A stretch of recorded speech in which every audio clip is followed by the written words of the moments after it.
What's going on, everybody? Welcome back to another episode of the Engage 8 podcast. I'm your host, Zach, with my two co hosts, Josh and Mike. Today, we're going to be recapping Sunday Night Football, Monday Night Football, some college football, and then go into the preview of Week 10. You want to get us started with some Sunday night, Josh? Absolutely, I do. Sunday Night Football, we skipped it on the last pod. We wanted to wait for Zach to get back to talk about it. The Bengals beat the Bills in Cincinnati in the Damar Hamlin revenge game that he did not play in. And the Bengals are just fully back, man. They've won their fourth game in a row now. We'll talk about them a little later when we get to their next game. But go and they beat a good Bills team on the road. Dalton Kincaid for the Bills did have his little outbreak game.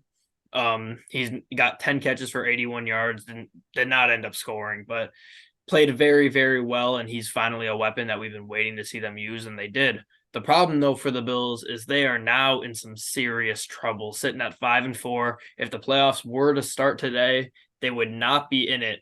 And their upcoming schedule is pretty atrocious. I don't know if you guys have seen it, but we talked about it a little bit last week, I think, Blood. But next two games, Broncos and Jets, and then they got Eagles, Chiefs, Cowboys coming off that. So they got a tough schedule coming up. They're gonna have to win some games against good teams, and if they don't, then we're not going to see the Bills in the playoffs. Yeah, you just said it. They got Broncos next week. We'll get into that later. It's a really good chance at a get right game, but the Bills, they just didn't get a run game going. They only had 8 total carries by running backs and 16 overall if you include Josh Allen. Josh Allen, it felt like he didn't really take care of the ball as well as he could have. He didn't really rely on his checkdowns. It felt like he forced it downfield a little too much. But like you mentioned, Josh Kincaid, he is truly the real deal. He's a phenomenal tight end. He's been a very good option in the short and intermediate game for Josh Allen, especially on the sidelines. Diggs, obviously, just doing what he does. He didn't have like a crazy day, but he definitely played well. But on the Bengals side of things, I don't know if you mentioned it or on the last pod or if you just did before, but the entire AFC North would be in the playoffs if the season like ended today. That's just absurd. And I'm all here for it, especially with the 17 playoff format. But Burrow, he was once again really solid. He's really just showing that, yeah, he's just a slow starter last year, this year. He's been phenomenal. Jamar Chase wasn't really that active this game. He started out with like 2 catches for -2 yards, both on like behind the line of scrimmage passes. But T. Higgins showed up today. This was his first like breakout performance of the year. 8 catches for 110 yards. But they also had 2 touchdowns to tight ends, and I believe it was their first time throwing touchdowns to a tight end at all this season, which was really impressive. They didn't have to do much on the ground because Burrow was so just surgical through the air. But Bengals, they got a much needed win. But Buffalo, you really needed this win, especially with Miami being only like half a game ahead of you. Now you're a game behind them when you had a chance to really just take over the division and just have a playoff spot at this time. Yeah, the Bengals continue to kind of just own the Bills. The Bengals never trailed in this game. Joe Burrow's found his groove. This offense has kind of found their groove. They didn't really have it in the second half as much. I think they only scored 7 points, but they still dominated. Burrow's looked great in the pocket. He's been able to extend plays, make some throws. Jamar Chase, like you said, Zach, he didn't have the great game, but he did pick up a back injury that seems that it might hold him out a game or two the way he kind of described it. So that's something to monitor. T. Higgins had the big game, but for the Bills, you guys said it. They're in a rough spot now. 5-4, only 1 game over 500. Currently not in the playoffs. They continue to struggle with the turnovers. Kincaid, he had a great game, but he had that fumble that was kind of just unlucky, where he was basically just upside down, and just really unfortunate. And their run game, like you said, Zach, just really isn't there. It's been this team's biggest problem for the last couple years. And again, Josh Allen is their leading rusher. He did have a rushing touchdown today. He's up to 44 rushing touchdowns in his career, which is second most all time by a quarterback. But the Bills really just need to find ways to win these tough games. And you said it, Zach or Josh, that their schedule's not getting any easier. So they just got to find ways to win these. Yep. Moving on here to Monday Night Football, the Chargers beating the Jets 27-6. This game had to be pretty frustrating as a Jets fan, and especially a member of the Jets defense. Their defense played pretty well throughout. All of the Chargers touchdowns came off Jets mistakes on offense for the most part. The first one was a punt return touchdown they had. Their next touchdown score was off of a Jets fumble that gave them a short field. Then they didn't score for the rest of the half outside of a field goal from there. And then in the second half, just once again, the Jets defense was playing good. The Chargers had the field goal, but then They fumble, give the Chargers short field, they score, make it 27-6, and the game was pretty much over at that point. So once again, the Jets offense just letting themselves down, and their defense having to work so hard. Zach Wilson ends up finishing with 263 yards, gets sacked 8 times, which is something that we've seen from this Chargers defense from time to time. They beat up on bad O-lines. They took care of Zach Wilson today. They took care of Aiden O'Connell a few weeks ago. When that defensive line is playing so well, they just need that Chargers offense, which has the names on it. They have the talent. They just need that offense to come through. They don't always do that. They did enough tonight, and they got the win against the Jets. Yeah, this was a win that the Chargers, they got to be glad that they got. The Jets, they've been a tough team to play for multiple reasons, mainly that defense, especially that nice duo of corners between Sauce Gardner and DJ Reed. But Justin Herbert, he didn't make any mistakes. He didn't have the flashiest game. He didn't throw for over 300 or 400 yards and a bunch of touchdowns. They were forcing Herbert to go to other guys. But the Chargers just got momentum early with that punt return. Their defense did their job right away, and the Jets could never really recover. Their offense couldn't move the ball. Like you mentioned, Josh, they got sacked a ton. Khalil Mack, I believe, had 2. Bosa had 2.5. So you finally see those big names kind of performing for the Chargers. But if the defense can play like this against middle of the pack to awful offensive lines, and then their offense can play miles better than what they did last night, what they've done before in this season, then they could be a pretty dangerous team come playoffs. But they got to start stringing wins together, especially keeping up with the entirety of the AFC North. Yeah, their defense was very impressive. Rookie Tui Pelotu also had 2 sacks, so they really just dominate on the defensive side of the ball. They're back to 500. They're back in the wild card race, which is big. Darius Davis, like you said, Zach, great punt return touchdown. Justin Herbert didn't have the best game, but this Jets defense is just really impressive. They held them to only 136 passing yards, and the Chargers also only had 84 rushing yards. So this Jets defense really did all they could. Their corners were just locked down all night. Keenan Allen did pick up his 10,000th career receiving yard in his 8-catch, 77-yard performance. So shout out to him. And I don't know if you guys saw the post-game interview he had where he was just wearing a T-shirt and you could see his shoulder popped out. I did not see that picture. Yeah, I didn't see that at all. No, that was from like 8 years ago, though, where he had a grade 3 AC joint sprain, which is the same injury that Anthony Richardson had. So if he didn't have surgery, that's what I guess it would have looked like. So very interesting. It was really weird just seeing the big ball there. But Jets, 3 turnovers, all were fumbles. 2 fumbles were Zach Wilson. One of them was Garrett Wilson. Can't turn the ball over.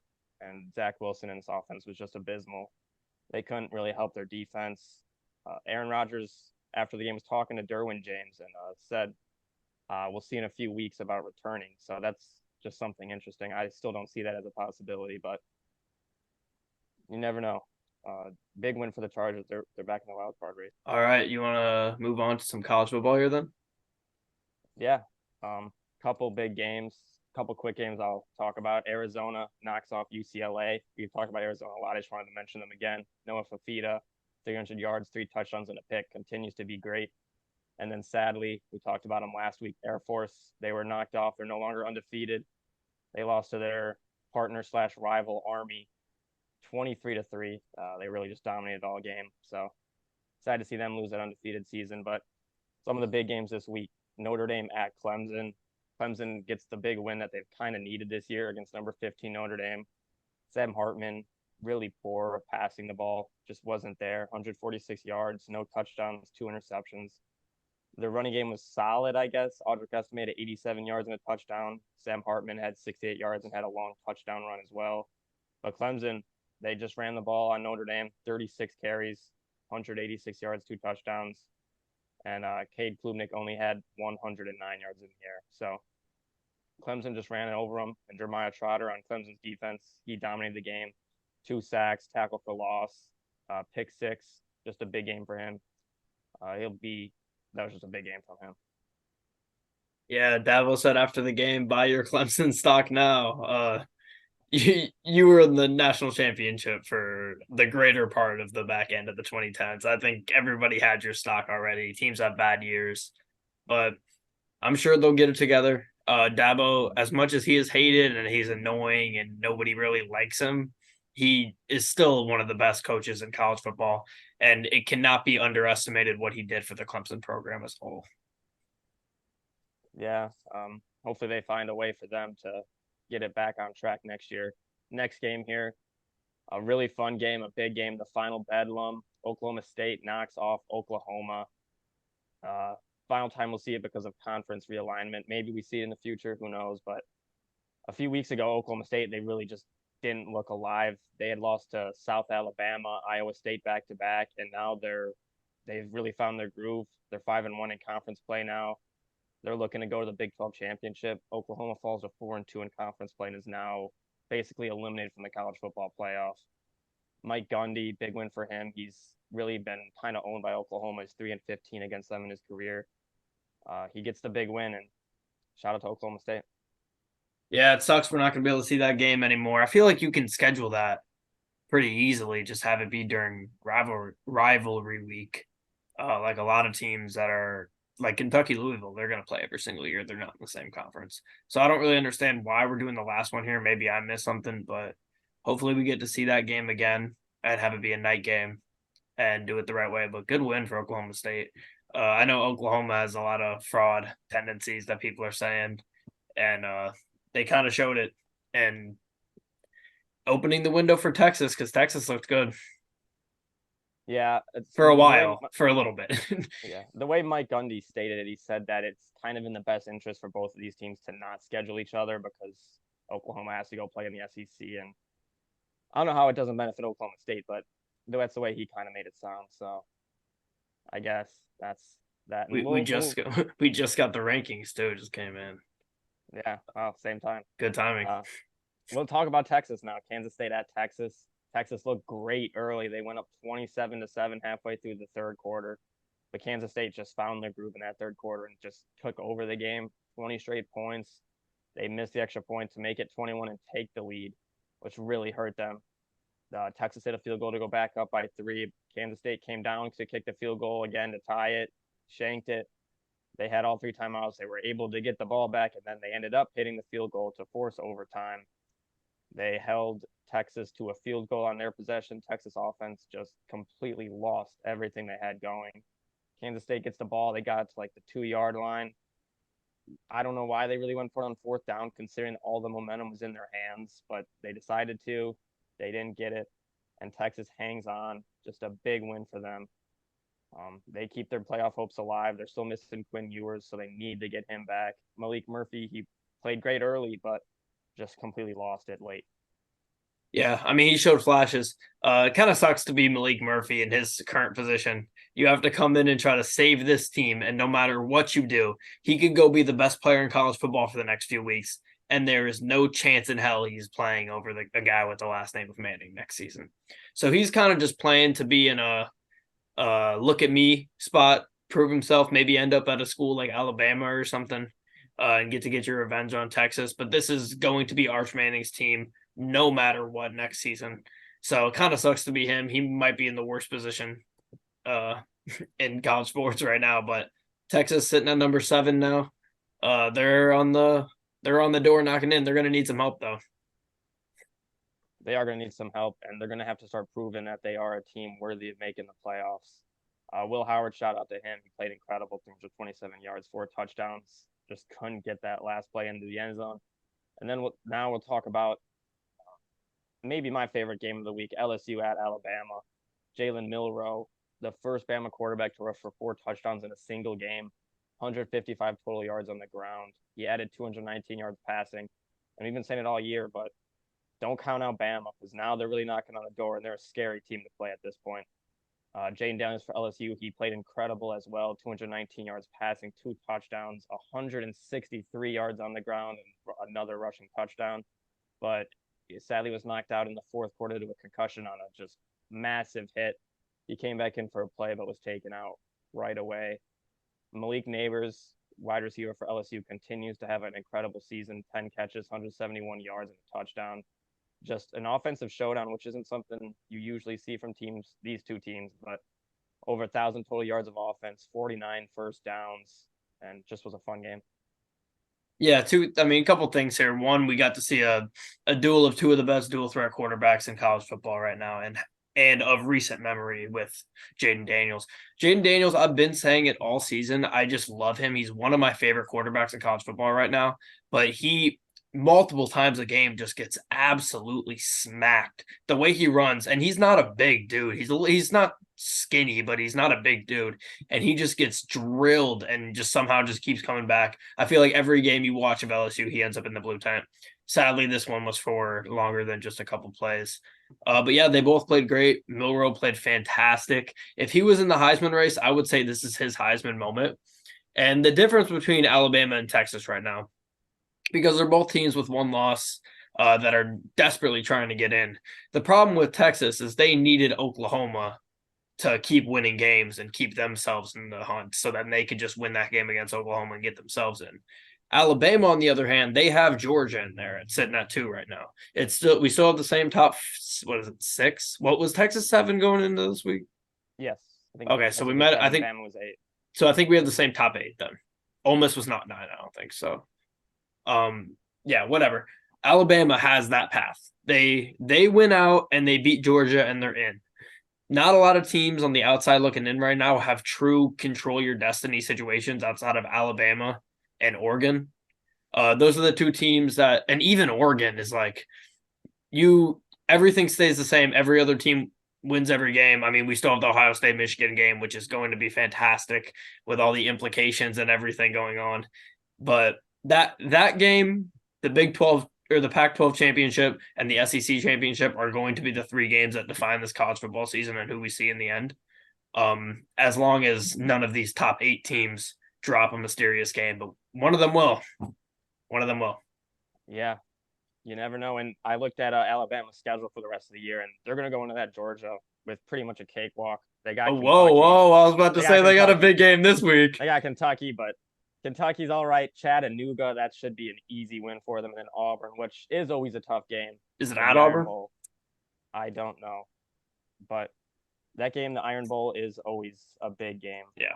It always is played close. Those 3 games, though, man, are going to be something special. I'm excited. I would love to see this be a team that Nick Saban goes and wins it all with. This might be the team that if he goes and wins it all with, this is going to be the one we look at in his career and be like, okay, he was the best to ever do it. This team was dead in the water after losing to Texas. People were saying, is this one of the worst teams under Nick Saban? And then he comes out and defies all odds, and they can beat Georgia. They can 100% beat Georgia. Mm-hmm. And they had benched Milrow after the Texas game, and he's really come out of that benching a different quarterback. Mm-hmm. He looked incredible. The game is at Auburn, so that makes it even a little more interesting, but Auburn hasn't really impressed me yet this year. Yep. So, final game, Washington at USC. Another big Pac-12 game, another game where USC just they score a lot, but the other team scores more. 2 Heisman candidates playing. Michael Penix, he played well, 256 yards and 2 touchdowns, but the real story of the game was Washington running back Dylan Johnson. He just ran all over the Trojans defense for 256 yards and 4 touchdowns. Caleb Williams, he played great, 312 yards, 3 touchdowns, added a rushing touchdown. But USC's defense is just terrible. Washington's defense isn't great. USC fired their defensive coordinator, Alex Grinch. It's a little too late to do that, but that's all right. And I saw a couple bowl mocks today. And USC's bowl mock really got me intrigued. It was USC and Iowa. Oh, Iowa. Oh, my God. That would be a stoppable force versus a movable object. That's what me and my roommate were saying literally that same thing this weekend about how because they're about to be in the same conference. Those games are going to, and when they go and play like Northwestern, bro, those games are going to be insane to watch. Iowa's offense versus USC's defense would be absolute must-see TV. Could you imagine if Iowa's offense was just electric? Just like chucking it downfield. If you put those 2 together on a team, right? Do you think they could win like the Missouri Valley Conference? What do you mean? Like just like win the conference? If they had offense and USC's defense was I thought you were saying the other way around. I was like, yeah, I think they would win a lot of conferences. Maybe winning a mid-major conference. I don't know. Maybe. I don't know, man. Iowa's offense is just so bad, and USC's defense is. I think Iowa's offense is worse than USC's defense, though. You think so? I think so. Iowa's I don't know. offense is. I saw a stat today. I don't have the stat. I was looking for the stat all day. I couldn't find it, but it was like the past 2 years, Iowa's defense has given up like 256 points. In these last like 7 games or 6 games, USC's defense has given up the exact same amount, which is just absolutely ridiculous. Yeah, that is insane. I mean, Iowa stuff like that is what makes college football so fun, though. That bowl game would be great. But we're gonna get it regardless. Yeah. A Washington win next week for them now would clinch a spot in the Pac-12 championship. And next week, USC continues their tough schedule. They have to go against what I think is the hottest team in college football at the moment, even better than Alabama, all of them, Oregon. They have looked like just a completely different team. And I don't see USC getting close in that game at this point. No, absolutely not. Oregon's defense is really, really good. They're going to be able to limit Caleb Williams to a not insane game. And then their offense is any offense that's above average is going to torch that USC defense. So I expect a blowout. Do we have a line in that game? Let me see. I'm going to guess 13.5 for Oregon. Where's it at? Is it in USC or Oregon? It's at Oregon. Okay, I'm gonna say 13.5. Let's see. Do we have any guesses? Guess. Yeah, I'm gonna say around 10.5. Dude, this game is nowhere. Is it a night game? It's a 9:30 game, yeah. Let's see. Come on. Okay, we're getting there. We're getting there. Okay. 15.5. 15.5, yeah. Last week, Oregon 63-19 win last time we saw them against Cal. So yeah, dominant team.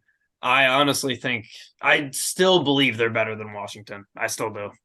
I do as well. I mean, their defense is like actually good. That's a problem with a lot of these really good teams. A lot of these Pac-12 teams, at least, is their offenses are just so good and their defenses are the questionable part. And that's just not the case for Oregon. If that game's played at home for Oregon, they win. 100% they win. And they're going to have a chance to play themselves in. But at the same time, like, I don't know. I don't want to ramble on too much about this, but like, if they win and they beat Washington, all the other teams, as long as Georgia wins theirs. No, actually, no, that's not true because we still got to see Ohio State, Michigan. Yeah. And we'll speak on the college football playoff here real quick. Like you said, I don't know if it's the same top 8 or not because Oklahoma's down to 17 after their loss. I don't know if they were in the top 8. I feel like they were probably at 7. I thought you said Texas was 7. They might have been 8 and Bama was 9. Yeah, they might have both moved up 1. Regardless, though, it's the main core up there. Yeah, Louisville is up to 11. Jeff Brom continues to win. His Purdue team seems to be chasing. I'm not going to touch on them, but cheating allegations from Purdue, Ohio State, more allegations with the cheating scandal in the Big Ten. That saga continues, sadly. It'll be interesting to see it play out in 3 years. Yeah. So, are you guys ready for some Week 10 preview? Yep, let's get started here. All right. Zach, you want to start us off here? Thursday night football? Yeah, we'll see how it goes. So Thursday night football, roughly 49. You want to go buys quickly? Buys quickly? Oh, yeah, you're right. Good call. Chiefs, Dolphins, Eagles, and Rams are all on bye this week. So 3 really good teams in the Rams. Depending on what you think of the Rams. They've been overachieving this year. But anyways, Panthers, Bears, Thursday night football, roughly 49 hours from now. Bears, they have to win this game if they want to keep their season somewhat alive. And if they win, they just help out their draft pick that they get from Carolina. Those are really the only storylines worthy of talking about for this game, except for maybe Justin Fields coming back and what he did with DJ Moore last time they played on Thursday night football.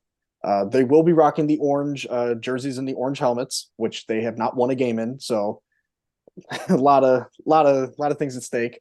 But for the Panthers, this is definitely a game to get Bryce Young going if they want to string together some wins. The Bears have very little pass rush, even with the addition of Montez Sweat. He did make a couple nice plays off the edge last week, but Panthers, their quarterback, Bryce Young's used to getting the ball out quick. He made a couple mistake throws last week, and the Colts made him pay. But I don't think that the Bears pass rush will get enough on the interior to really affect him as well as the Colts did. So I don't I have no idea what to expect this game. It could be like a 35-31 game, but it could also turn into like an ugly 12-7 game like Bears Commanders last season. I personally think the Bears are going to win. I'm taking them this week. I think home field advantage will play a slight factor. If Fields comes back, I think they win by a touchdown or so. But if he doesn't, maybe Bajent just kind of dices up the Panthers defense. But I'm making this gamble based on assuming Fields will play. So I got Chicago. A couple weeks ago, CJ Stroud didn't dice up this defense. Very I have true. a tough time believing Bajent's going to just go in there and dominate them. But I don't think he will, but what's the scoop on that? We for getting what? Fields or what? I don't know. I think the last 2 days, Fields was limited in practice, like yesterday and today. I think yesterday was a walkthrough. Today was maybe another walkthrough or an actual practice, but he was limited in both. But I think as of like an hour or two ago, one of his close friends or like photographer or something, Simeon Kelly, put on their IG story saying like he's ready. So it might be up to the staff and like the trainers and stuff to give the final okay, but I'm expecting him to play. I was expecting him to play too. But I mean, who knows at this point? I've noticed as you can see our records on the screen, Zach has gained some space. So I went back and I was like, what have I been doing these past couple weeks? And I think I just saw myself and I was like, all right, I got a 1-game lead. Let me take some risks. Let's take the Panthers against the Colts for some reason. The Rams, even though there's a question mark on Matt Stafford. This is a game where a lot of me wants to be like, okay, I can pick the Panthers here and just pray we get Bajent and I can steal one. But I just feel like that's too big of a risk, especially with all the teams I bet on that just run their backup quarterbacks out there every week. But yeah, I think the Bears, like we said, they need to win this game. You need to bump the Panthers down more. You need to build a win for your confidence. Bears played okay last week. The Saints probably should have won by more. They definitely should have hit that over. Unbelievable on that. 5 turnovers. Yeah, It was 5-0. insane. That's what me and Mike were saying on Sunday night. Winning the turnover battle 5-0 and winning by 7 points is almost unbelievable. It's pretty hard to do. If the Bears turn it over 5 times this game, they're going to lose. But Yeah. let's be honest, they're not going to do that probably against the Panthers unless we get Bajent in there, who's just going to Oh go in yeah, there. Burns is also not playing with the concussion. Forgot to mention that. Okay, still taking the Bears. Yeah, battle of two just bad, really teams. Bears are kind of in a win-win situation it's a rare win-win situation in the NFL. You don't really see it often. Obviously, whoever wins helps their draft pick. It's a DJ Moore revenge game, so that's something to watch. You get the chance to go against a team that didn't use him right and traded him with the team that he's currently on that still doesn't use him right. So I think Khalil Herbert's back this week, Zach. Is that right? I believe him and Equinemius St. Brown were both activated off of IR. Oh, big get. Huge. Yeah, I don't gotta see. I don't have to see Bayless Jones ever again. I hate it. I hate him. I really do. I was really 50-50 on this game until you said Equinemius St. Brown. So I'm gonna go Bears now. I don't think it's crazy to pick the Panthers though. Their defense these past 2 weeks has looked it's looked a lot better than it was. Their defense, I know they lost to the Colts, but their defense played great. They really kind of shut down our offense, our run game especially. And the Bears, that's what they're going to have to do in this game. They're going to have to run the ball.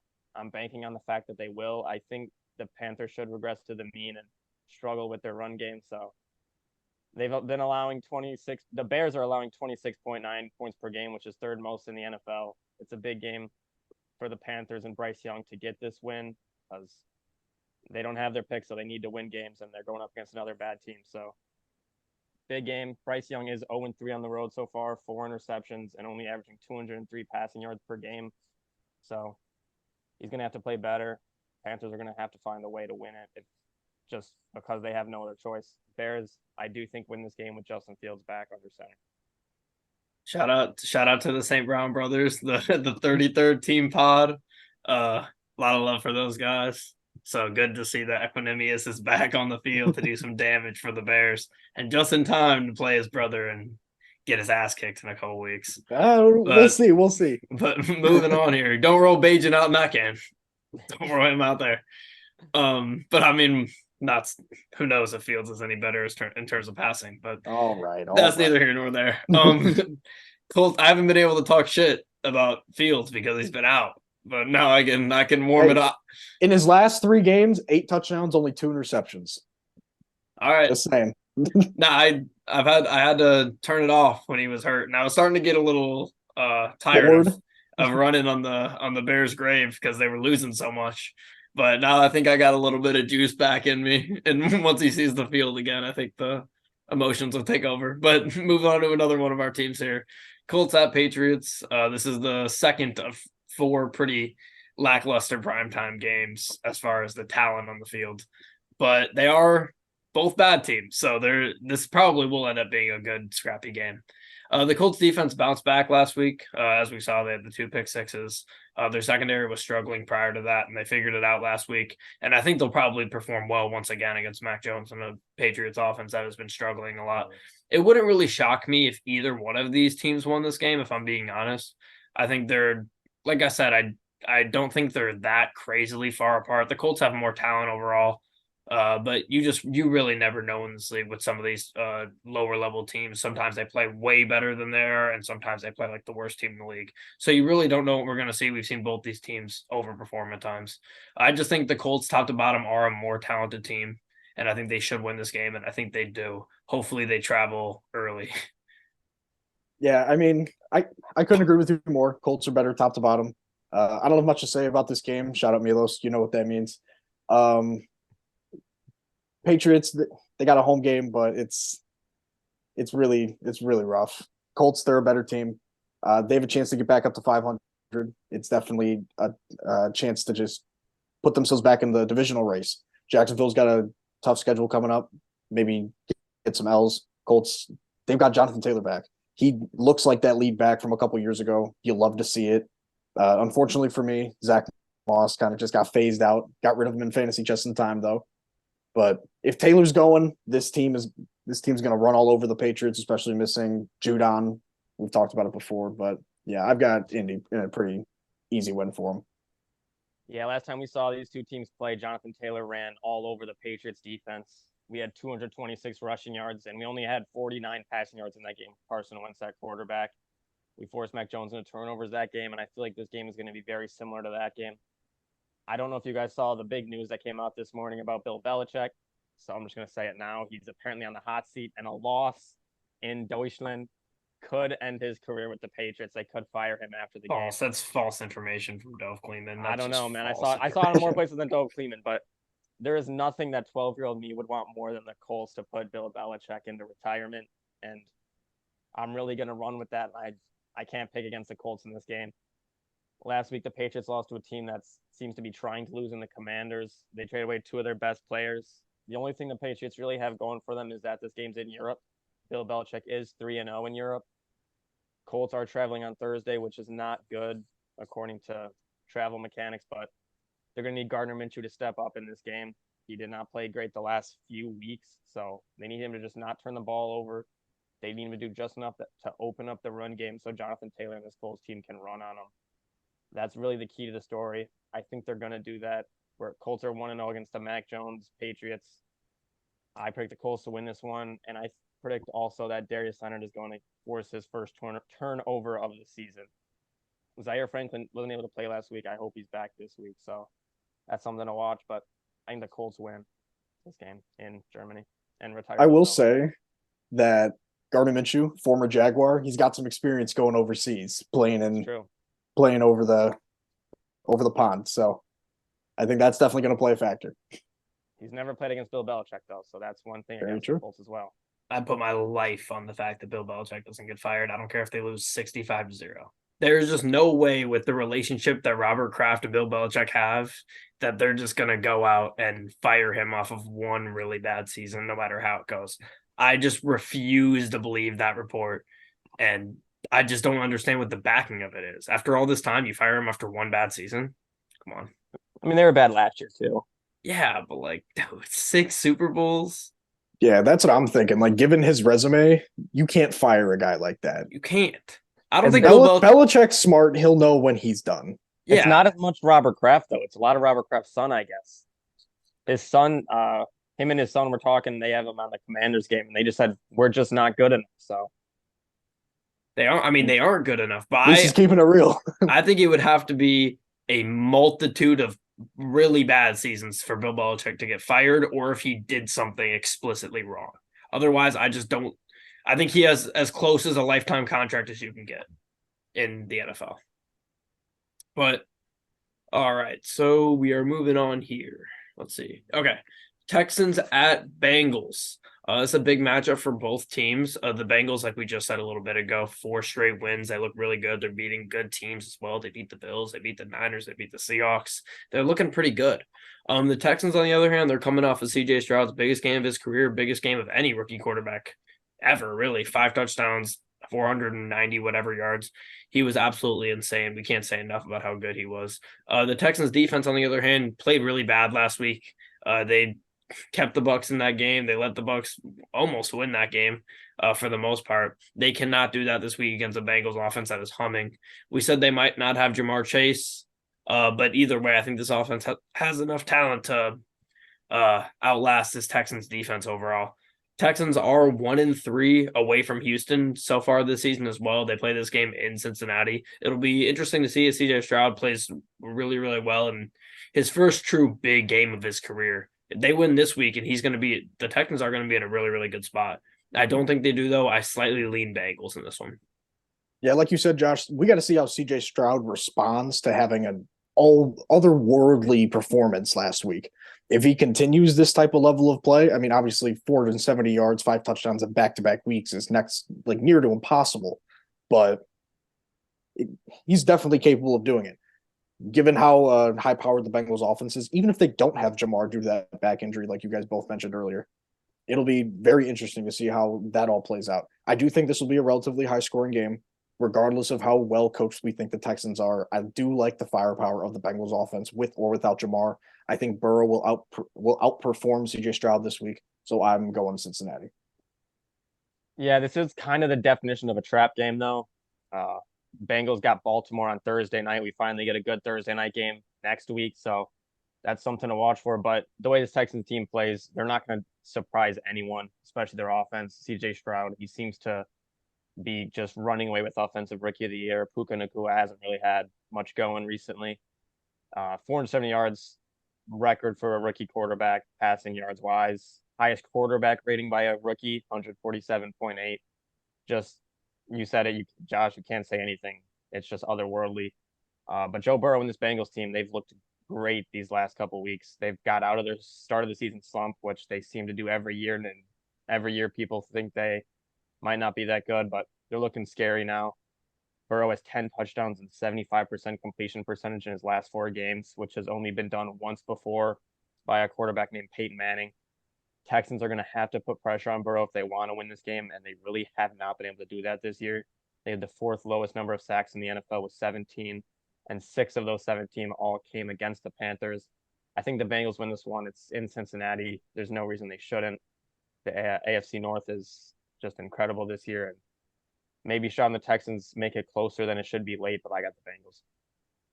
All right, moving on here then to Saints at Vikings. Last week the Vikings won a game they definitely should not have, and I think they have an opportunity to do the same this week. A couple of 5-4 teams here in the Saints and the Vikings. This game is being played in Minnesota. The Vikings, we didn't even really touch on the fact that they got a road win last week, which was just huge for them. Dobbs played really, really well last week, having no practice reps. We don't know how much of it was due to this banged up Atlanta defense. The loss of Grady Jarrett just cannot be said enough about how much it hurts this Atlanta team overall. And I think we definitely saw that impacting with not as much of a pass rush against Dobbs after that early strip sack they got. But overall, I think the Saints, on the other hand, they just need to finish drives. Like we said, they let the Bears hang in there last week, even though they got 5 turnovers and didn't turn the ball over one time. I think they have to continue to do that, turn teams over, and just finish drives on offense. I think they're capable of doing that. This Vikings defense is really, really underrated, though. And I think the defense can keep them in this game. And if Dobbs can strike lightning in the bottle again, I could definitely see the Vikings winning this game. The Vikings were pretty dead in the water even before the Kirk Cousins injury, and they have just completely gotten themselves out. I have confidence that Dobbs can be good enough to win them some games. I don't think he's going to be able to win them games against decent teams, though. I'm going to take the Saints. I mean, last week we saw the Bears, especially early in the game, we saw Tyson Bagent and the rest of the Bears offense move the ball consistently.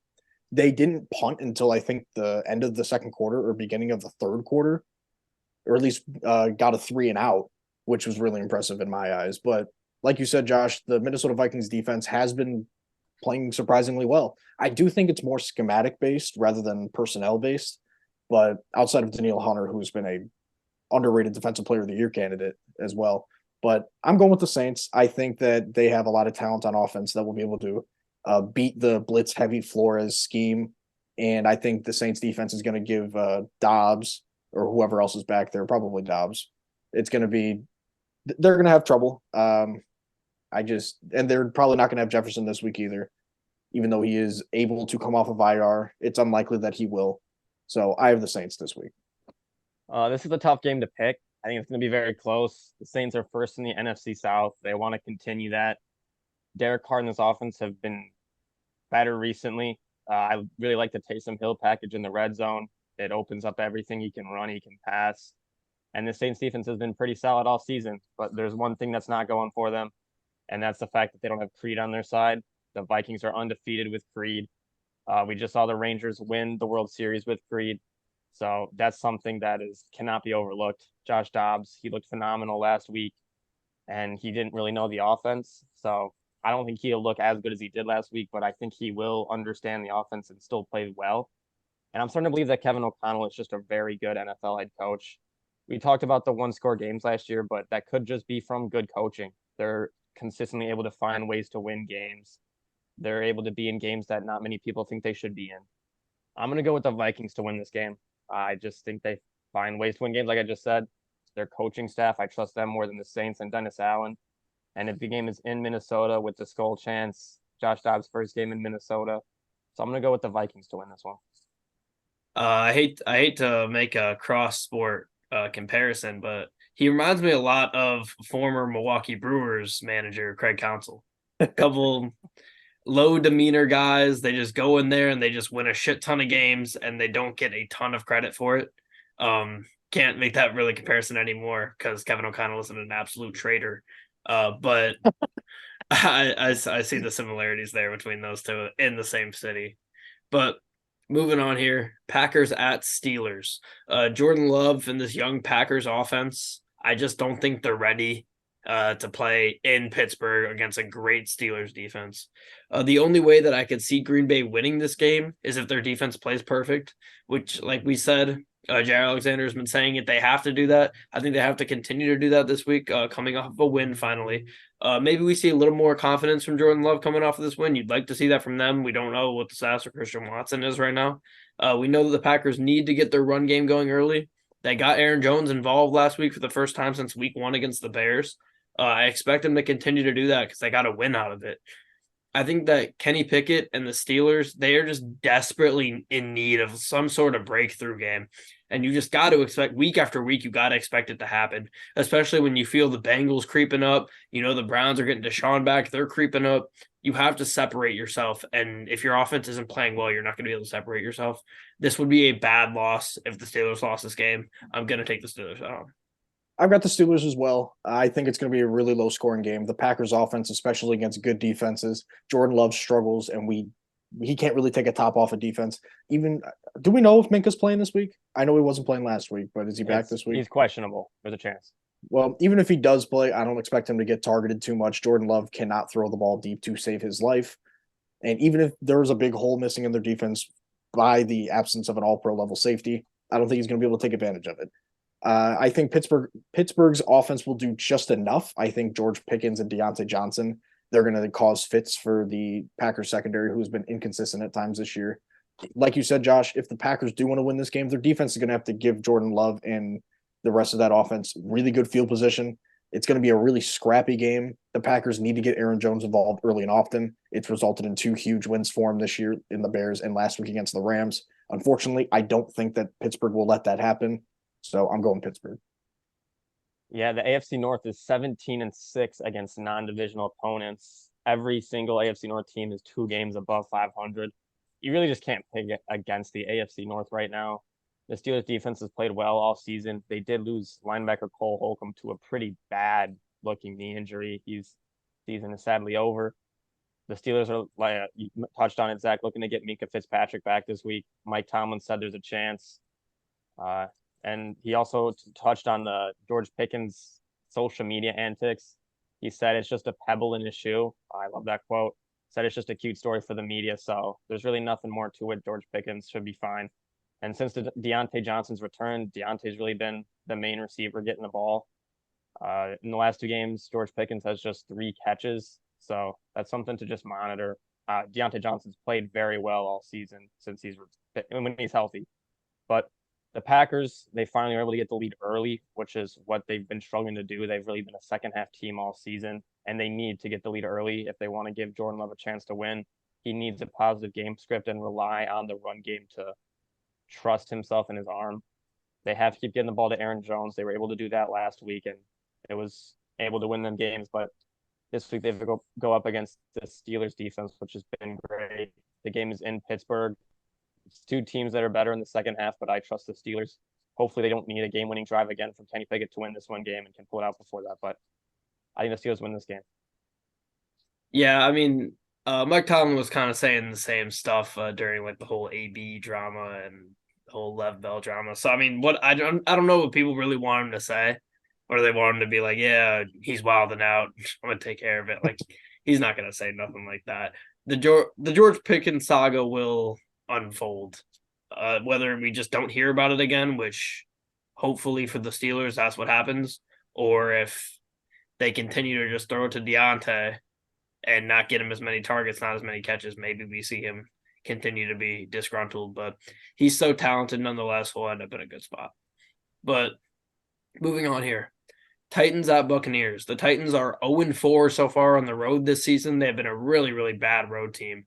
One of those games was in London, but regardless, 0-4 on the road. The Bucs, on the other hand, are coming off of a shootout against the Texans last week. Their offense got to play against a pretty lackluster defense last week, even though the Texans' defense has been great. They had an off day, and the Bucs took advantage, though. The Titans' defense is ranked 19th against the run. The Bucs have been trying to get Rachaad White in more involved in both the pass game and the run game, and they have been doing that pretty effectively. If they can get him going early, I think they'll be in a good spot to win this game at home, especially if they can just get the ball, run it early, and then open that up for play action Baker and be able to get your weapons in open space. For the Titans, I love what Will Levis is doing. I think he has another opportunity for a big game this week. His O-line just has to block for him and give him time. But once you play the Steelers, it's like warming up with a donut on your bat. You're not going to face, outside of the Browns, many other defenses that are going to give you as much trouble as the Steelers will. Tampa Bay, on the other hand, has lost 4 straight games. They are pretty much slumping after that 3-1 start. And this is a really, really tough game for me to pick. But I'm going to gamble and take Will Levis and the Titans. That's definitely a bold pick. I was tempted to do that as well. Unfortunately, I am going to go with Tampa Bay. I think Will Levis, not that his first game is going to be an outlier on his entire career, but I don't think we're going to see many 250 plus yard, 4 touchdown games from him this year. He's a rookie. We can't expect too much from him. It's a tough road for a rookie, especially at the quarterback position. He's facing a okay defense, especially with Vita Vea in the middle, who can create a lot of disruption in the run and pass game. I don't think he's going to be able to overcome just the situation around him. Unfortunately, I am taking Tampa Bay. Baker's just going to do a little bit more than Levis, in my opinion. So this is it. I'm going to be honest. I'm not going to watch this game. I don't really have much interest in it. It's going to be a little boring. I'd much rather watch Houston, Cincinnati, or San Francisco and Jacksonville. There's a lot better games on the slate at this time. So you won't hear much from me on Sunday regarding this game. I can tell you that much.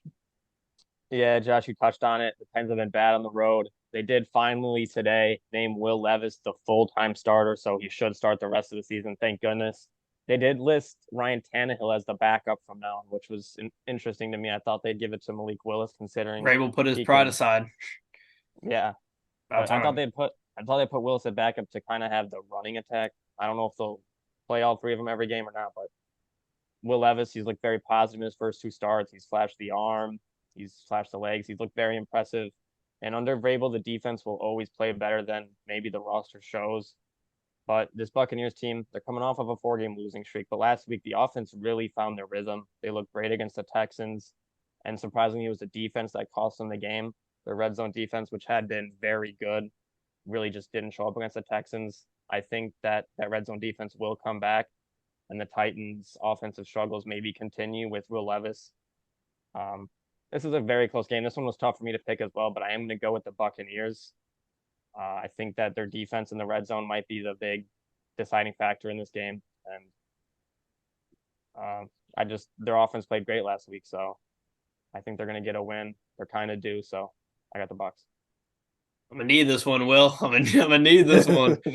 Moving on here, you mentioned it, Zach. Niners at Jags. This will be one of the games of the week, one I'm really looking forward to. Couple of good teams coming off of buys.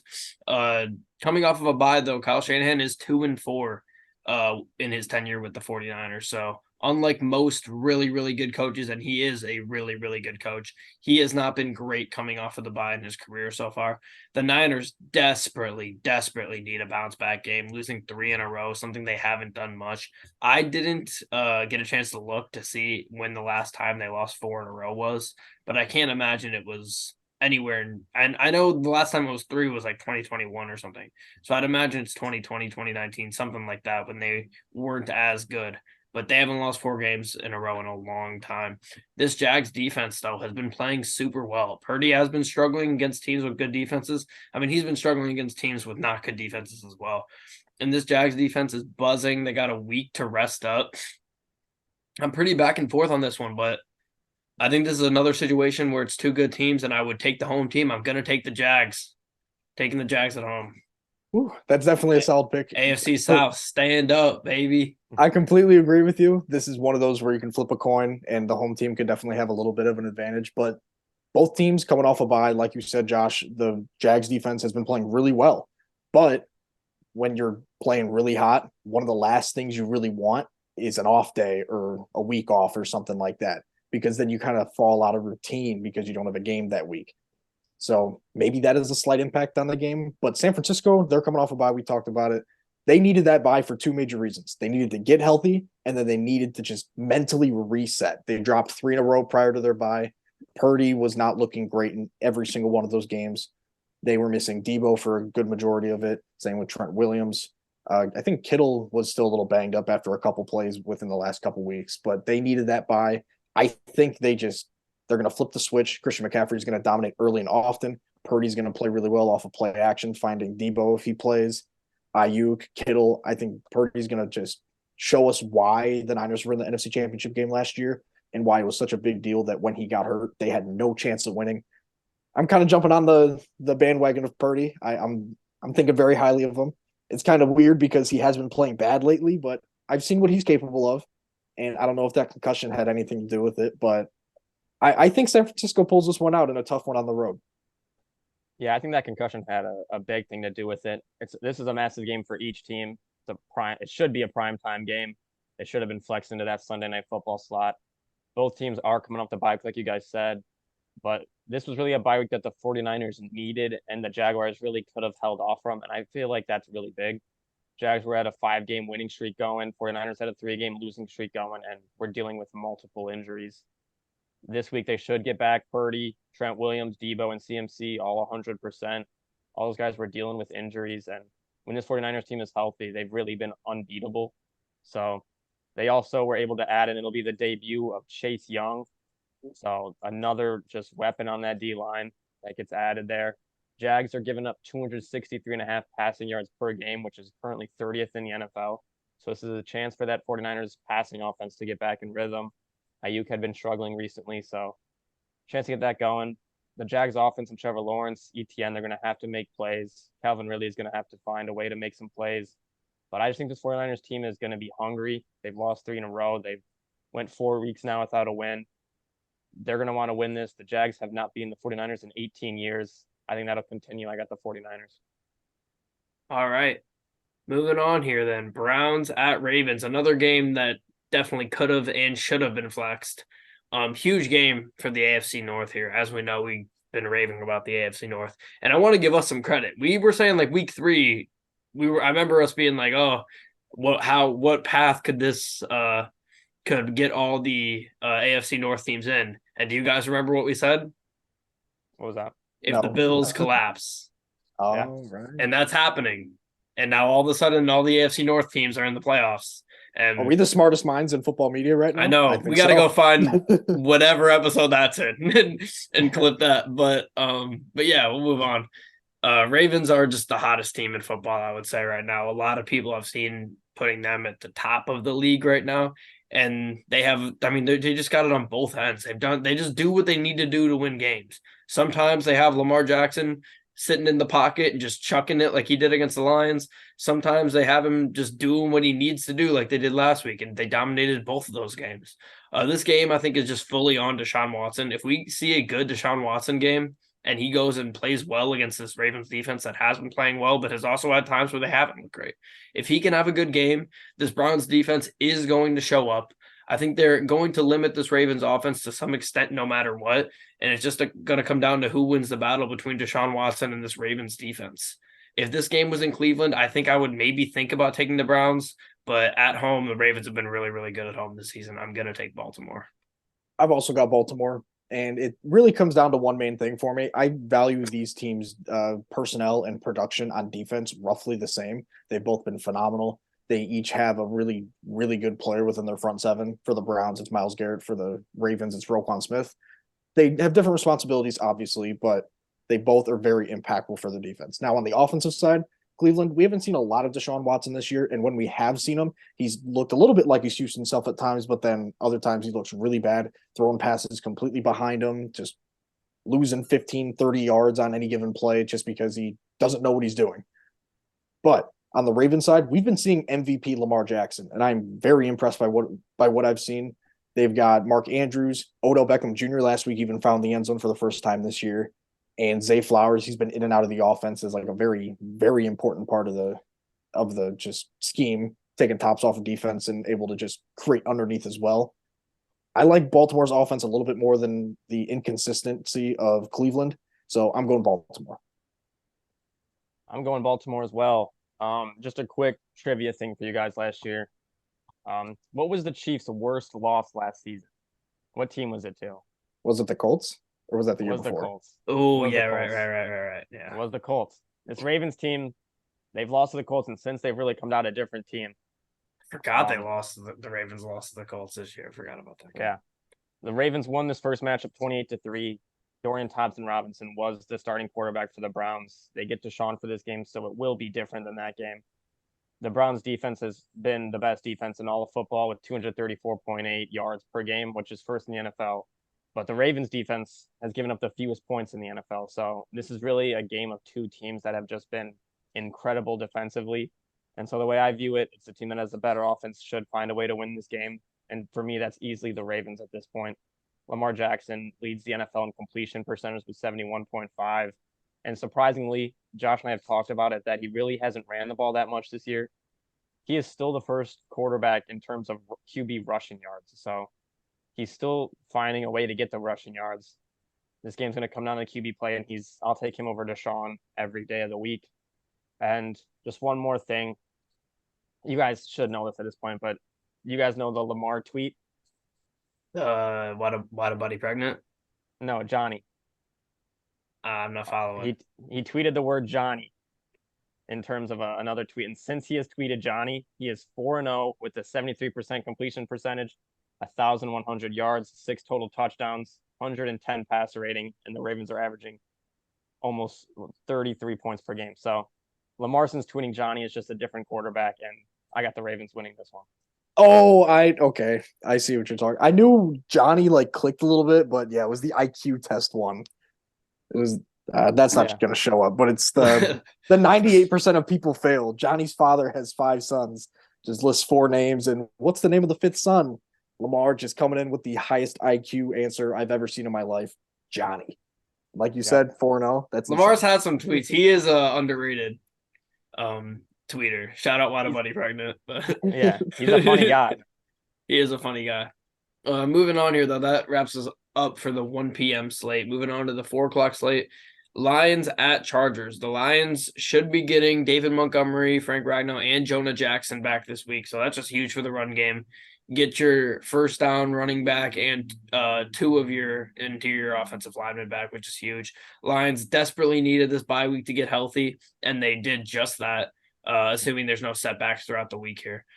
Justin Herbert, just from what I've seen, I feel like I've watched a lot of Chargers games, halfway as a hater, halfway as just like loving football, but he looks pretty flustered when he's under pressure. And it's mainly when you can actually get to him, not just almost getting a sack, none of that shit that the Lions have been plagued with this season. That has really been the biggest problem. A lot of this Lions D-line has been great at getting to the quarterback, but finishing plays and getting sacks has been a problem. That was the number one issue against the Ravens. I harped on it that entire week after that. You have to get to the quarterback and finish plays. At the end of the day, as great as pressures are, and it is a huge stat and one that I take into consideration when I'm talking about the best defensive lines in the league, you have to finish plays and get to the quarterback, because you have quarterbacks like Lamar Jackson, like Jalen Hurts, like Justin Herbert, who are going to be able to get pressure and get out of there and still make a throw. And if you don't get the sack and in the play, you're going to be dealing with some problems there. The Lions have to get to Herbert this week. The Lions tackles are healthy. We still have Decker. We still have Panay, obviously, in there. Panay has been not only just one of the best tackles this season, one of the best alignment in all of football. It's going to be time to pay him soon, and he is going to make a shit ton of money very, very soon. They both need to play well. As we've seen, Joey Bosa and Khalil Mack have taken over games. They took over a game against the Raiders. They took over the game last night against the Jets. The Lions cannot let that happen. That is a scenario where the Lions lose this game, is if Panay and Decker get beat. I don't see that happening, though. I still have confidence in this Lions O-line healthy, being one of the best O-lines in the league. It's going to be interesting to see what we get from the David Montgomery-Gibbs split, because we've seen Gibbs has been one of the best running backs, one of the best rookies in the league over the past couple of weeks. He's been a dynamic weapon. We've seen him lining up in the slot, in the backfield, running up the middle, running outside. He's just been fantastic recently. It's going to be interesting to see what we get out of that. I just think the Lions overall are a more complete team with a lot less question marks overall. I think the Chargers, how they finish games, how they tend to charger, as we say. I think the Lions are the exact opposite of that. I think the Lions are a very well-disciplined team, a very well-coached team, and I think they're going to take advantage of all the question marks on the Chargers here. I think they're more physical, and they should be able to push the Chargers around. I like the Lions getting a win on the road, moving to 7-2, and getting a game away from the Eagles. Yeah, I mean, there's a lot to like about both teams. Mainly with the Chargers, they got the star power. They got a lot of guys up top who, like you said, Josh, can take over games, can wreck games, can just change an offense or a defense on either side of the ball. But the Lions, they're just better top to bottom. I love their depth on the defensive line, like you've mentioned multiple times. They've got a crazy good pass rush rotation led by Aiden Hutchinson, who we didn't hear from last week, obviously, because of the bye. But prior to, he's racking up a ton of pressures. He's getting into the backfield. He's just been phenomenal. The Lions offense, they're healthy now. Gibbs and Monty, I'm really excited to see those two, see how Ben Johnson, future Chicago Bears head coach, will use them in tandem with each other. I'd like to see a lot more 21 personnel out of them, get both of them on the field and see if you can get some crazy stuff going on. Maybe line up Gibbs in the slot or just both of them in the backfield. Maybe Monty at fullback on like a goal line situation or something like that. Something cute. But I got the Lions in this one. I think they're a lot better. The Chargers, they need to win this game. They started out so poorly to start the season. Almost every game's a must win, but they won a couple primetime games in a row. They're going to have to win this late 4:00 slate game in order to just stay alive in the AFC, especially with an entire division occupying 4 playoff spots. They have to win, get above 500, create some space between them and other teams who are hovering around that 8, 9, 10 seed if they're around that spot. Maybe move past the Bills if the Bills can't get it done this week. We'll get to them later. But I got Detroit. Yeah, the Lions offense gets a week to get healthy, get prepared. Ben Johnson gets a week to prepare his offense for a Chargers team that they have played better recently, but they've had their struggles all year. Jared Goff's been playing great football, averages 271 passing yards per game. He's going against a defense that allows a lot of passing yards per game, which is the biggest mismatch to me. The Chargers have been playing better recently. They've won their last 2 games, but their offense still hasn't really clicked. They really struggled against the Jets. Herbert hasn't performed like the MVP candidate that we were kind of hoping to see. He still hasn't had that clutch gene that a lot of top tier quarterbacks have, and hasn't really found ways to win big games. And this is another big game. The Chargers have to win this game to stay at pace with the Browns and the entire AFC North. Their D line has to show up, like you said, Josh. That's my big thing. If the Chargers want to win the game, Khalil Mack, Joey Bosa, and Tuli all have to find a way to get pressure and force Goff to throw the ball quickly, force him into a turnover or a mistake. And I really don't see that happening. This Lions O line is very good. So this game's in LA. We say it every time an LA game really happens. This is probably going to be a 50-50 game, and that's being generous with the fans. So I got the Lions winning this one in Los Angeles.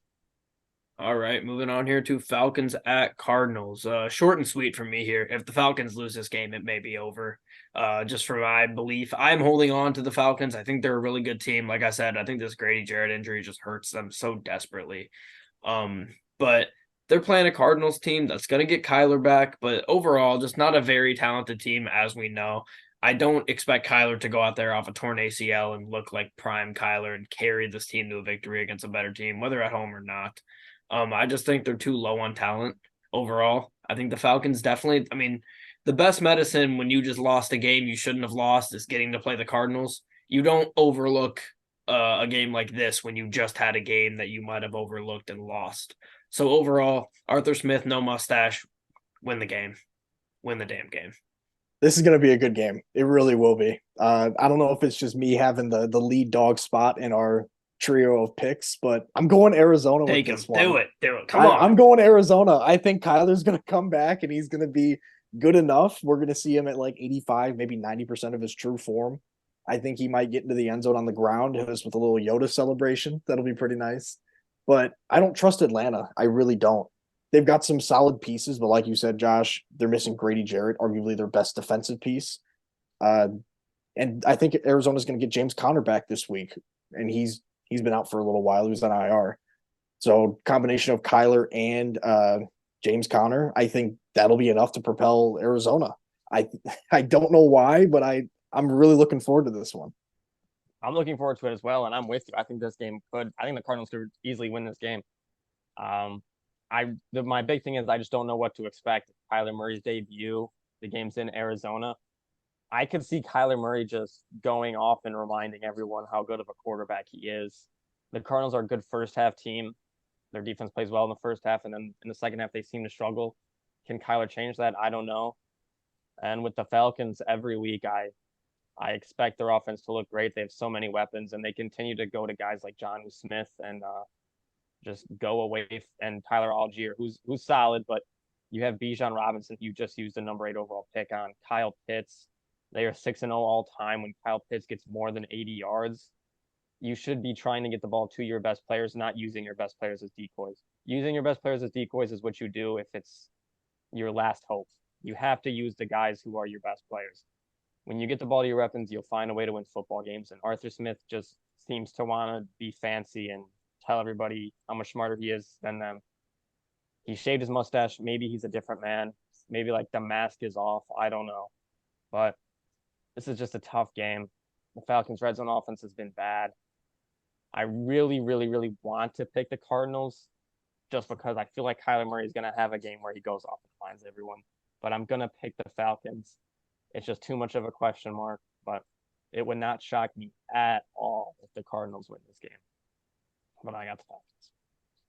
May I remind you that this game is being played on November 12th, 2023, exactly 2 days after the release of COD Modern Warfare 3 Remastered. Oh, okay. Thank you for reminding Friday, me. November 10th, 2023. He's already been playing it, though. He's already been playing it. He probably has codes. But he knows the lobby's going to be bussing a couple That's days true. before. So he seems to love football now. He's had a lot of posts talking about how much he loves football. So maybe he's a changed man. Yeah, maybe he is a changed man. And I actually really like Kyler. I'm just joking about the whole COD thing, obviously. But we can move on then. Next game here. Giants at Cowboys. Giants lose Daniel Jones for the season officially with a torn ACL, so they will be rocking with DeVito. I just think the Cowboys are just going to continue to roll. They almost beat Philadelphia last week. That was as close as you can get to a win if you're them. Almost going in and beating the Eagles at in Philly in a game where you were a couple plays away from 100% winning that game. I think the Cowboys overall, they cannot lose to any of the bad teams they play from here on out. You lose any of those games, you're going to lose ground on Philly, who's most likely not going to lose any of those games. I just don't see any scenario where the Giants win this game at all. This is a 16.5-point game, which is just a number that you don't see very often in the NFL. You rarely see over 2 touchdowns, and it's almost 2 touchdowns and a field goal. I'm going to take the Cowboys and a pretty easy win. Yeah, I don't have much to say about this one. You took the words right out of my mouth, Josh. 16.5 point spread. It's hard to say I'm not surprised that it's not more, considering how week 1 went when these two faced off. But in Jerry world, it's Dallas is a way better team. New York is just unimpressive. Maybe Saquon gets I don't know, a touchdown, and that'll bring the lead from 35 to 28. It's not going to be a fun game to watch unless you're a Cowboys fan. But yeah, Dallas is going to wipe the floor with them. I got Dallas. Dallas is going to wipe the floor with them. Cowboys need to win this game to kind of keep at pace with the Eagles in the division. They still want to win that. They've outscored opponents 111 to 33 in their 3 home games this season. They've won 11 consecutive home games. They should easily make that 12. I don't think Tyrod Taylor is ready at all. It's going to be between DeVito. I think they have Matt Barkley too now. So this Giants team has really nothing going for them. Their defense is all right, but their offense is horrendous. They will probably try to run the ball in almost every play they can. And I believe Saquon Barkley should just sit out of the game. He should not play. You can call it quitting on his team. I don't care, but they didn't want to pay him the money that he deserves. And now they have to pay a quarterback that is not great and they might be looking to replace already. So I got Dallas winning this one very easily. Not really much to say. They should stomp the floor with this Giants team. All right, moving on here to Commanders at Seahawks. The Seahawks head over back home to Seattle after getting clobbered last week by Baltimore. The Commanders, as we know, are a very bipolar team. Some weeks they look great, and Sam Howell looks like he's one of the best quarterbacks in the NFL. Some weeks they look horrible and helpless. So it's really hard to know what Commanders team you're going to get out this week. They won against a bad team on the road last week. They play a good team on the road this week. I think if the Commanders can control the ball and win this turnover battle, they have enough talent and are scrappy enough to somehow be in this game and win it late. We've seen that they can perform like that. The Seahawks just absolutely cannot afford to fall to 5-4 when the Niners are struggling. This is the point in the season where they need to pull away and give themselves a chance to win this division. I think they're going to do that. I think they're going to win this week against the Commanders and move to 6-3. I think 6-3. Yeah, I got Seattle as well. I think they're just a better team. Washington's going to be missing their star edge rushers for the second week in a row. I don't think it's going to get any easier for them as the season goes on. Like you said, Josh, the inconsistencies of Sam Howell and the entire Washington offense is always just a question mark. Seattle's lost 2 tough games in a row, one of which was really close against Cleveland. And last week it was against Baltimore, got absolutely embarrassed. I think they're going to come out with a fire in their gut. They're going to lay it on Washington early and often. I got Seattle. Yeah, the Commanders no longer have star edge rushers, but Seattle's looking to extend their 3-game home winning streak. Their run game has been pretty good all year. These last 2 games, it has been almost non-existent. They haven't been able to find it. They're going up against a team that's middle in the pack in run defense, giving up about 116 rushing yards per game. Gino just has to limit the turnovers. They need to start getting the ball to DK Metcalf, who's had a very quiet season so far this year, only 454 yards and 2 touchdowns through, I think, 8 games. They need to start getting him more involved. They've been getting JSN more involved, which is great to see, but they got to get to their weapons there. They got to get Kenneth Walker going early. They need to get the run game going early. And the Commanders are coming off of a surprising win against New England. In New England, Sam Howell was very impressive, 325 yards, a touchdown, a pick. He continues to throw the ball well. He'll turn it over, yeah, but he can also flash the arm. Jahan Dotson's continued to get the ball more recently. He's making some big plays. Sam Howell has been sacked 44 times through 9 games, which has been a big thing that we've talked about. But in the last 2 games, they've only given up 4 sacks since that. They've moved Tyler Larson to center, which has seemingly help their offensive line. I am going to go with the Seahawks. It's a home game at Lumen Stadium, Lumen Field. I think they'll come out pissed off after that embarrassing performance against the Ravens and just ready to win. All right, moving on to Sunday Night Football. Jets at Raiders. As bad as a lot of these teams are in these primetime games, a lot of them are good matchups. So at least we don't have. I mean, I'd rather have two bad teams than a really good team and a bad team if we're talking primetime games. So we got a couple mid to bad level teams here in the Jets and the Raiders. Another primetime game in Las Vegas. The Jets defense could definitely go have a Charger-esque performance against the Raiders when they had 7 sacks against AOC and they completely took him out of the game. I could see the Jets defense doing that. They're very talented. They played really well last week, like I said. AOC is just going to have to get the ball out quick. He's going to be under pressure. You're playing a defense that just doesn't give anything up. The only time this defense really gives up points is when their offense puts them in a terrible spot. The Raiders defense has been playing well as of late, though. We don't know if we're going to see Marcus Peters. I assume we're probably not going to see him. I think you got to see a bounce back game from the Jets offense here. Like we said, turnovers just killed them last night, and Zach Wilson did end up having another okay game. I originally picked the Raiders on here, but now I'm starting to sell myself on the Jets. I'm going to go. We can come back to you. Yeah, come back to me. Come back to me. That's put me in a rough spot. I got the first pick now, but oh, really? Congrats. For me, I see this game as Vegas. They're coming off a nice win against the Giants, but it's the Giants. They're nothing special. And the Jets, they're coming off of an embarrassing loss at home against the Chargers. I think Vegas, they're going to come out flat. They're going to be thinking a little too highly of themselves. I have the Jets in this one, but I do think that Max Crosby will be absolutely incredible in this game. We saw it last week with the Chargers. They got to what's his name? They got to Wilson 8 times, I think you said, Josh. And Max Crosby, I think he just clears anybody else on that defense, especially pass rushing wise. I think he goes in, he gets 2, 3, maybe 4 sacks. I think he had 3 last week, so it's honestly not too crazy for him. He's been on a phenomenal tear this entire season. I think he continues that. Unfortunately, I don't think that Devontae Adams, Josh Jacobs, and AOC will be able to move the ball too much against the Jets. So I'm going New York with this one. Yeah, I don't think the Raiders are going to come off flat at all. Antonio Pierce really has this team with the new sense of momentum. They've played great last week. They have energy for the first time really all year. They had a sense of confidence around them. They were playing the Giants, yeah, but I was really impressed with what I saw from them. It's time to see if the first interim coach of the season can really pan off. The big story will be if the Raiders offense can do enough to outscore this Jets team. Both defenses are very, very good. Well, not both defense, but the Jets defense is very good against the pass. They have struggled against the run, though. They're giving up 137.2 yards per game to the run, which is 3rd worst in the NFL. But the 2nd worst in the NFL is the Raiders, who are giving up 138.7 yards per game rushing.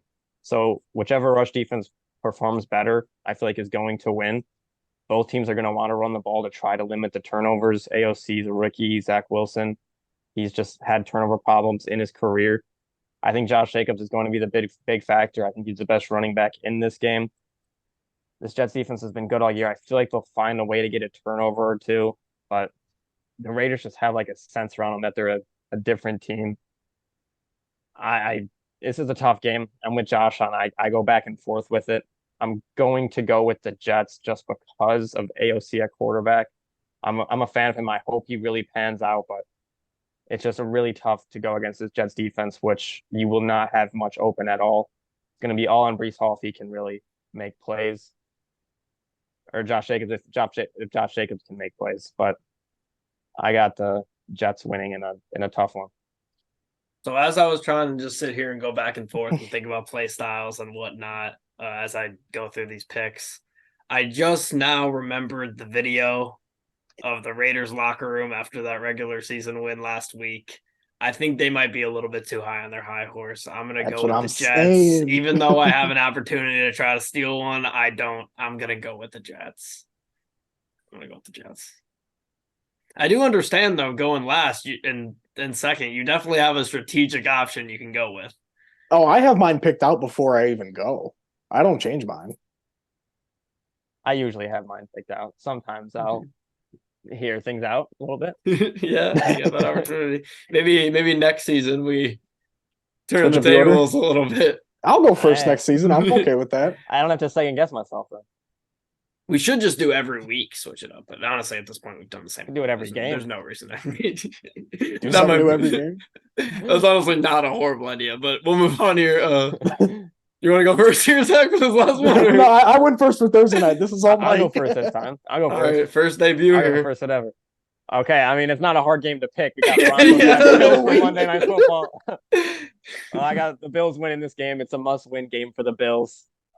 They have a tough schedule coming up. We've talked about it. Games in Buffalo. The Bills Mafia is going to be all over the place.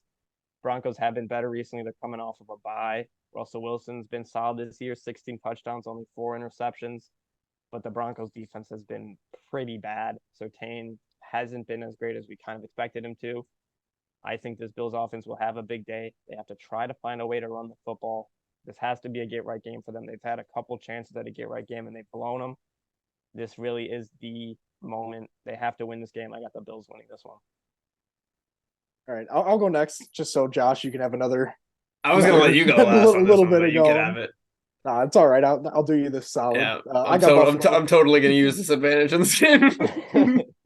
I got Buffalo in this one. I think they're the better team. Buffalo lost a close one last week that wasn't all too close in actuality through the first 3 quarters. They couldn't move the ball too well against Cincinnati.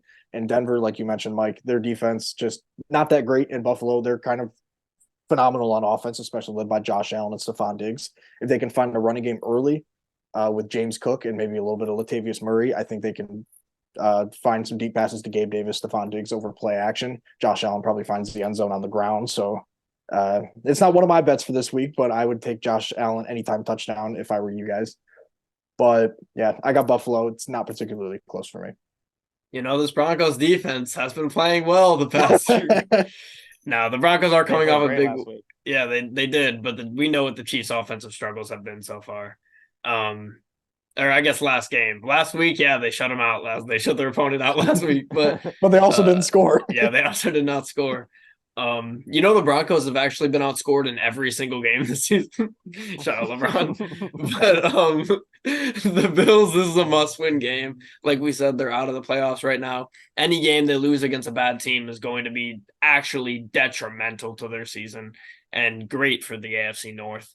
The Bills have been really good at home this season. Even though the Broncos defense has shown up and they've won games, they're going to need to show up to win this one. I don't think they do. I'm taking the Buffalo Bills. And that will about do it for all of our picks this week. Moving on to finish the episode as we do with some betting picks here. So everybody pull up them sports books. I could start us off though. I was peeking a little bit as we were going here. I'm going to do what I do every single week. Or not every single week, but a lot of the weeks when I like the line. I'm taking the Lions minus 2.5 in LA. I think they're just going to win the game. And in the event they do, it would be difficult to see them win by 1 or 2 points. So I'm going to take the Lions minus 2.5. I like that a lot. And then the game we just discussed. This is a situation where everybody's starting to get higher on the Broncos. Everyone's as low as they've been on the Buffalo Bills in the past 4 years, honestly, in Josh Allen's tenure. This seems like the lowest the media has been on them. To be able to get the Bills at minus 7.5 at home in primetime against one of the worst teams in football, I think you have to take that opportunity. The Bills need a bounce back game. We've seen at times this season where they played really, really bad teams. We've seen them go out and win by 30, and we've seen them go out and lose outright. I think this is a game where they're going to win by 10 to 14-ish points against the Broncos at home. So getting them at 7.5 is a no-brainer. I love the Bills at 7.5. So Lions minus 2.5 on the road and Bills minus 7.5 at home. Kind of took my first pick from me. I had Bills minus 7.5, but it's a good line. It really is. It's a phenomenal line if you're looking for what feels like a lock. Good value. But instead of that, I guess I'll double down on my Josh Allen anytime touchdown. But on top of that, I'm going to go Arizona plus 1.5. I picked them to win this week, and I think giving them a 1.5 is, I think that's generous, especially considering I think they're going to win. So give me a little bit of leeway. So I got Arizona plus 1.5, and then Josh Allen anytime touchdown. It's only plus 1.5. Damn. Vegas hates the Falcons. They've been hating the Falcons all year, though. That actually. Yeah, a little bit. Yeah. For my first one, I'm gonna go Vikings money line. They're playing the Saints. They're underdogs. They're 2.5-point underdogs. I'm gonna take them straight up money line plus 115. I think Josh Dobbs finds a way to get it done. And for my other one, we talked about this spread. You don't see a spread this big every day. No, 16 and a yeah. half points. Oh, I'm just gonna ride with the 16.5 points with the Cowboys. Woo. The Giants are Oh, terrible. that's a I'm gonna take bold pick. I like it Yeah. though. Cowboys minus 16.5. Sometimes you gotta be you gotta go outside the box to get a victory. I lost 2 again last week. So I do I better mean, when I go outside the box. that public money is going to be all over the Giants. Yeah, I mean, you see the 16 and a half points, and as a bettor, it's hard not to be like this. You're never going to get 16 and a half points. Let's do Right. it.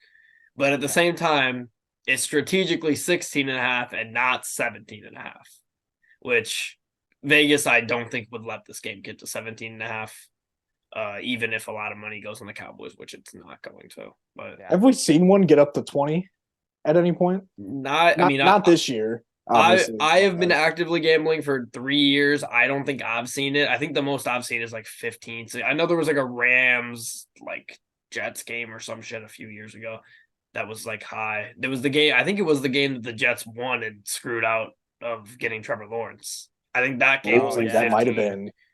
but I don't know Right. if I've seen I don't 20. forget. 20 is rare, very rare. But Vegas hates the Giants here, so 16.5. Just sometimes you gotta go backwards to go forwards. yeah. It makes sense. I don't blame you for picking that. Yeah, I like it as well, honestly. I'll probably end up staying away from that game overall just because it feels like whatever side you bet, it's going to be an annoying ass bet. But I don't know how the Giants are gonna score in this game, and I can see the Cowboys kind of scoring.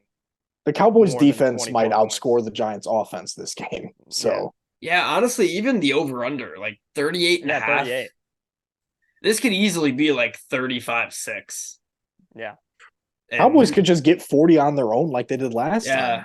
exactly. I think that was the problem with the last game is the over under was probably like 45. Cowboys get 40 by themselves, and the Giants can't get one measly point. But that will about do it for this episode, number 23, the Jordan episode of the Engage 8 podcast. As always, don't forget to like and subscribe. In the description, like I talked about in the last episode, we have a Spotify, we have Amazon Music as well. So be sure to click those links, follow us, give us 5-star ratings. Our Twitters are also in the description, so follow us on there. And until next time, we'll see everybody in the next one.